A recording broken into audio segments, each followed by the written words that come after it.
193 জন বিরোধী সাংসদ ইমপিচমেন্ট চেয়েছিলেন নির্বাচন কমিশনারের। রাজনৈতিক বিরোধিতার জন্য নয়, সংবিধান বহির্ভূতভাবে লজিক্যাল ডিসক্রিপেন্সি বলে একটা অদ্ভুতুড়ে শব্দ ভারতের রাজনৈতিক পরিমণ্ডলে তিনি জন্ম দিলেন এবং তার ভিত্তিতে আমাদের বাংলায় লক্ষ লক্ষ লোক ভোটাধিকার হারালেন। তারা বৈধ নাগরিক ভোট দিতে পারবে না। তো এহেন একটা পরিস্থিতিতে সাংসদরা সংসদে এটা নিয়ে আলোচনা চাইবেন, এটাই তো গণতন্ত্রের রীতি। সেটা ধূলিসাৎ হলো আজকে। অর্থাৎ জ্ঞানেশ কুমারের, অর্থাৎ বর্তমান নির্বাচন কমিশনারের যা খুশি তাই মনে হবে, যখন খুশি তিনি যা খুশি তাই করবেন, তার বিরুদ্ধে কোনো কথা বলা যাবে না। কোনো কথা বলা যাবে না অথচ গণতন্ত্র, কোনো কথা বলা যাবে না অথচ মান্যতা দিতে হবে এখানে আইনের শাসন আছে।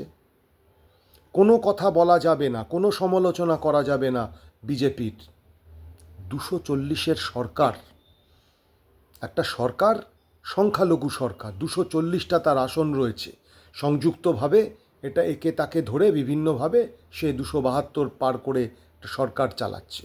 মান্যতা দিয়েছে তো বিরোধীরা যে ঠিক আছে, তোমরা এনডিএ করে পৌঁছেছ সংখ্যায়, সংবিধান নিয়ম অনুযায়ী 272-এর সংখ্যায় পৌঁছতে হবে, ম্যাজিক নাম্বারে তোমরা পৌঁছেছ, মান্যতা দিয়েছে বিরোধীরা। কিন্তু বিরোধীদের আবেদন,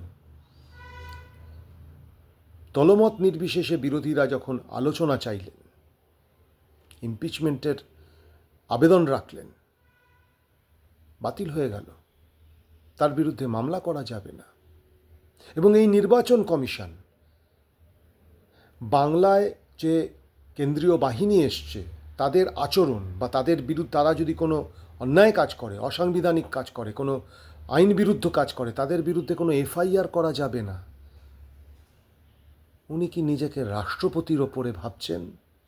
না, ওনার মাথার ওপরে যারা রয়েছেন, যাদের অঙ্গুলি হেলনে চলছে পুরো বিষয়টা, তারা মনে করেন এটা নাগপুরের রাজতন্ত্র ভারতবর্ষকে শাসন করবেন না, এটা হবে না। বাংলার মানুষ তো নয়, ভারতবর্ষের কোনো প্রদেশের কোনো প্রান্তে মানুষ সংবিধান বহির্ভূতভাবে রাজতান্ত্রিক একটা পরিবেশ সৃষ্টি করার যে নাগপুরি প্রকল্প চলছে, সেই প্রকল্পের বিরুদ্ধে মানুষ বিদ্রোহ ঘোষণা করবেই। আপনি কোনো কথা বলতে গেলেই আপনাকে দেশদ্রোহী বলে দেওয়া হবে, আপনাকে জেলে পচিয়ে মারা হবে। এরম একটা আতঙ্কের পরিবেশ সৃষ্টি করা হচ্ছে। এটা যদি ফ্যাসিবাদ না হয়, তাহলে ফ্যাসিবাদ কোনটা? ফ্যাসিবাদ কি শুধু ইতিহাসের বইয়ের পাতায় লেখা আর হলিউডের কিছু সিনেমা? তা তো নয়। ভারতবর্ষের মানুষ, বিশেষ করে সংখ্যালঘু প্রান্তিক মানুষ, ভিন্ন স্বর যারা তুলতে চাইছেন সেই মানুষ, তিনি সাংসদ হন, তিনি রাজনৈতিক কর্মী হন, সাংস্কৃতিক কর্মী হন, তাকে দেশদ্রোহী তকমা দিয়ে দেওয়া হচ্ছে। সমাজকর্মীদের দেশদ্রোহী তকমা দিয়ে দেওয়া হচ্ছে, আরবান নকশাল বলে দাগিয়ে দেওয়া হচ্ছে।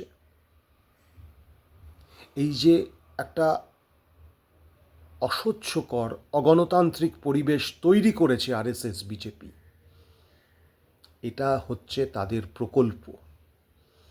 সংবিধান বদলে দেওয়ার সংখ্যা তাদের কাছে নেই। 240-এর সরকার, মিলিঝুলি করে 272+ করে তারা সরকার চালায়।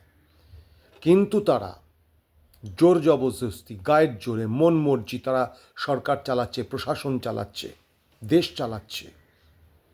আপনি কিছু বলতে গেলে আপনি দেশদ্রোহী। একটা কথা তো বলার সময় আমাদের এসছে আজকে, বন্ধু। আমরা কি দেশবাসী নই?